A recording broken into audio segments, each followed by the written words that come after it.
ሰላም ሰላም፣ እንዴት ናችሁ?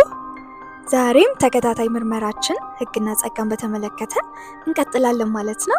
ክፍል 2 ላይ ደርሰናል እና በክፍል 2 አዲሱ ኪዳንና የጸጋው ስምምነት በሚል ርዕስ የሚከተሉትን ንዑስ ርዕሶች አንድ በአንድ እንመለከታለን ማለት ነው። ከመጀመሪያውን ጀምር። የአዲስ ኪዳን መሰረት ምንም ጥርጥር የለውም፣ የክርስቶስ ደም ነው። አዲስ ኪዳን የተመሰረተው በሕግ ስራ ሳይሆን በኢየሱስ ክርስቶስ የማዳን ስራ ወይም በደሙ ላይ ነው። የሰው ልጅ በራሱ ጥረት ሊያገኘው ያልቻለውን ጽድቅ ክርስቶስ በመስቀል ላይ በከፈለው መስዋዕትነት አማካኝነት እንዲያገኝ የተደረገበት የፍቅር አዲስ ቃል ኪዳን ነው። ጸጋ ምንድን ነው ካልን ደግሞ ቀጥለን እንመጣበታለን፣ ግን ባጭሩ መለኮታዊ ስጦታ ማለት ነው። አዲሱ ኪዳን መቼ የተጀመረ ያልን እንደሆነ ደግሞ አዲስ ኪዳን በይፋ የጸናውና የተጀመረው በኢየሱስ ክርስቶስ ሞት፣ ትንሣኤና እርገት ሲሆን መንፈስ ቅዱስ በወረደበት በበዓለ ሃምሳ ዕለት ደግሞ ለዓለም ሁሉ በይፋ ተገለጠ። ጸጋ ምን ማለት ነው? ጸጋ የሚለው ቃል ጥልቅ የሆነ መንፈሳዊና መጽሐፍ ቅዱሳዊ ትርጉም ያለው ሲሆን ባጭሩ እንደሚከተለው ይገለጻል። ጸጋ ማለት አንድ ሰው በጥረት ወይም በምግባሩ ሊያገኘው የማይችለው ነገር ግን እግዚአብሔር በቸርነቱና በፍቅሩ ለሰው ልጆች በነፃ የሚሰጠው መለኮታዊ ስጦታ ወይም unmerited favor ነው። ይህ ቃል በአዲስ ኪዳን ካሪስ ከተባለው የግሪክ ቃል የተገኘ ሲሆን ትርጉሙም የማይገባንን በጎነት ያየንበት እንደማለት ነው። የሰው ልጅ ጥፋተኛ ሆኖ ሳለ እግዚአብሔር በምሕረቱ የሰጠው ይቅርታና ፍቅር ነው። መለኮታዊ ኃይል ነው። እንግዲህ ጸጋ ማለት እኛ የማይገባን ሆነን ሳለ በእግዚአብሔር ቸርነት በነፃ የሚሰጠን መለኮታዊ ስጦታና ረዳትነት ሲሆን ይህም ከኃጢአት ኩነኔ አድኖ ለጽድቅ ሕይወት ብቁ የሚያደርግ ኃይል ነው። መጽሐፍ ቅዱሳዊ ትርጉሙ በክርስቶስ ኢየሱስ በኩል የተገለጠ የማይገባንን በጎነት ያየንበት፣ ልክ ኤፌሶን 2:8 ላይ ጸጋ በእምነት አድናችኋልና ይህም የእግዚአብሔር ስጦታ ነው እንጂ ከእናንተ አይደለም ተብሎ እንደተጻፈው ማለት ነው።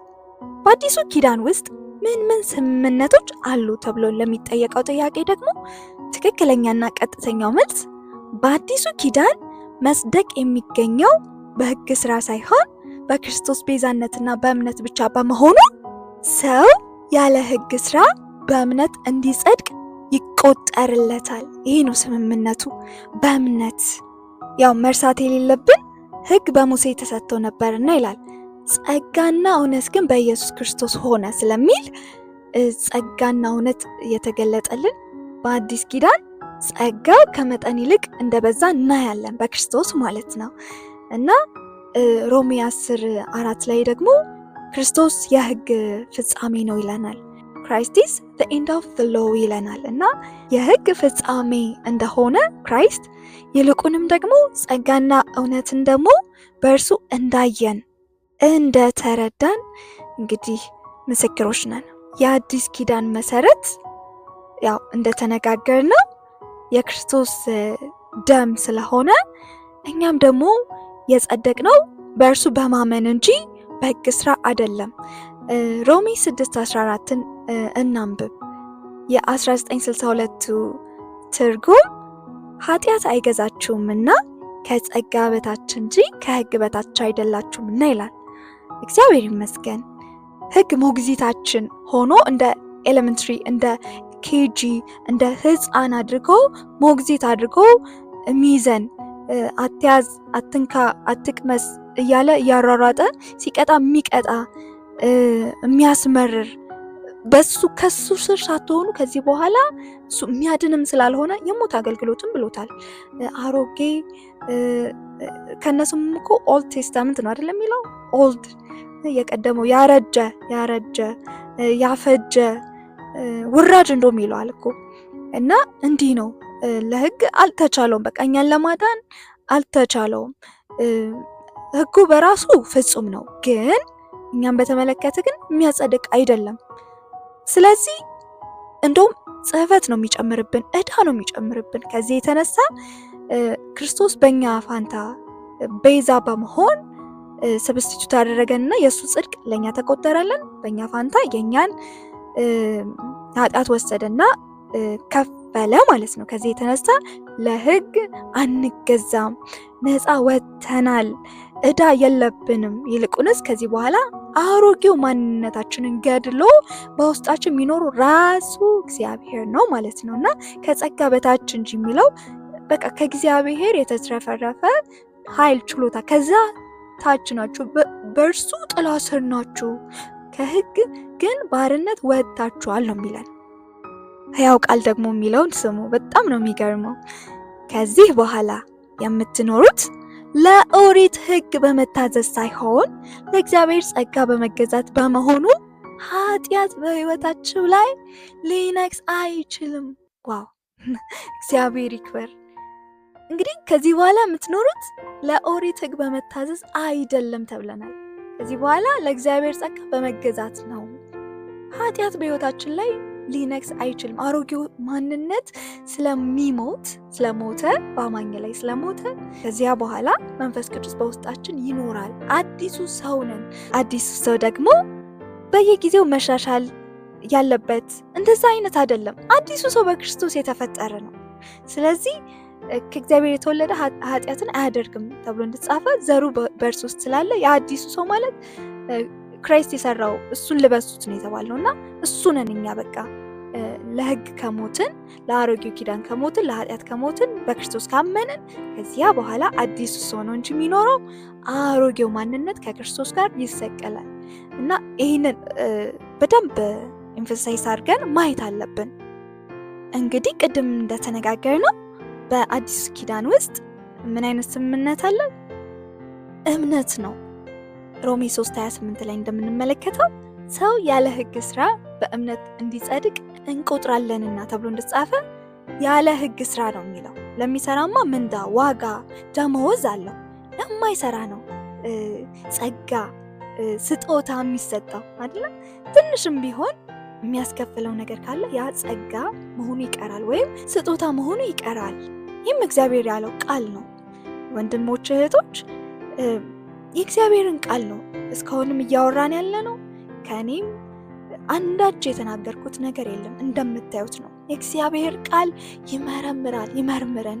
የያዝነው ኮተታ ኮተት ካለ፣ የስተት ትምህርት ካለ ሊያስጥለን ያስፈልጋል። ገላትያ ምዕራፍ 3 ቁጥር 1 ላይ እግዚአብሔር ቃል እንዲህ ይላል፣ እናንተ የማታስተውሉ የገላትያ ሰዎች እንዲህ አድርጎ ያሳታችሁ ማን ነው? ክርስቶስ በመስቀል ላይ እንዴት እንደሞተ እንደ ስዕል ቁልጭ ብሎ እንዲታያችሁ አላደረግኩም ነበር?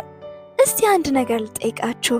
ለመሆኑ መንፈስ ቅዱስን የተቀበላችሁት የኦሪትን ሕግ ለመፈጸም ባደረጋችሁት ጥረት ነው ወይስ የተሰበከላችሁን የወንጌል ቃል በእምነት በመቀበላችሁ ነው?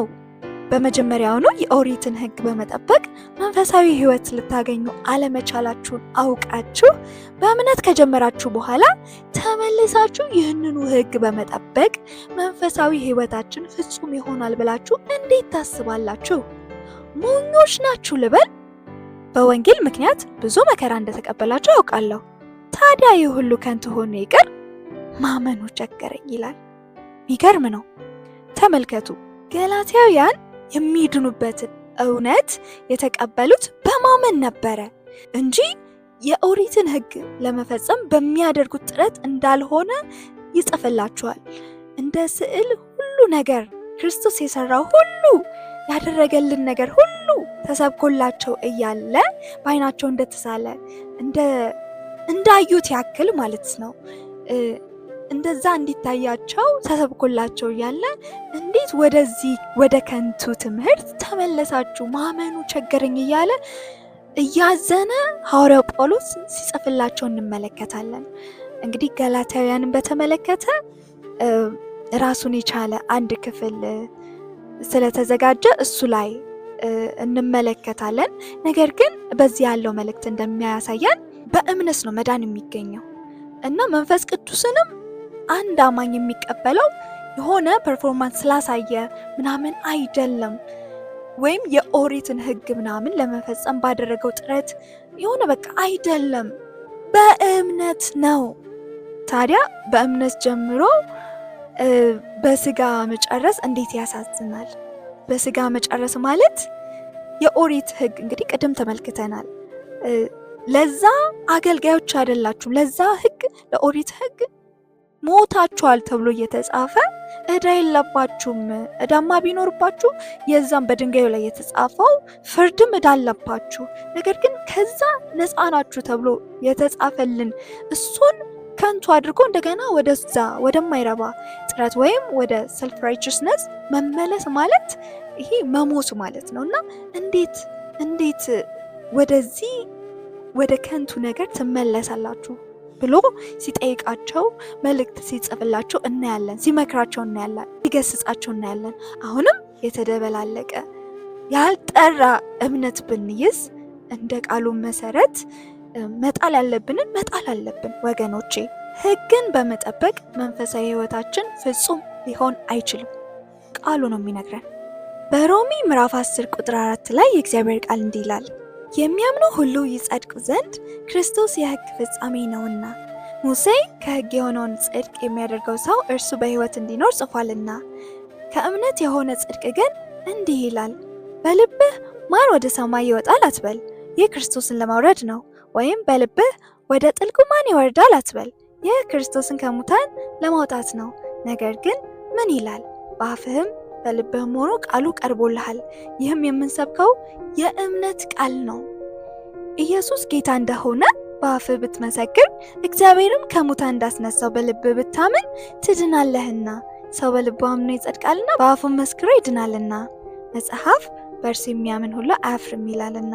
በአይሁዳዊና በግሪክ ሰው መካከል ልዩነት የለምና አንዱ ጌታ የሁሉ ጌታ ነውና፣ ለሚጠሩም ሁሉ ባለጠጋ ነው፣ የጌታን ስም የሚጠራ ሁሉ ይድናልና ይላል።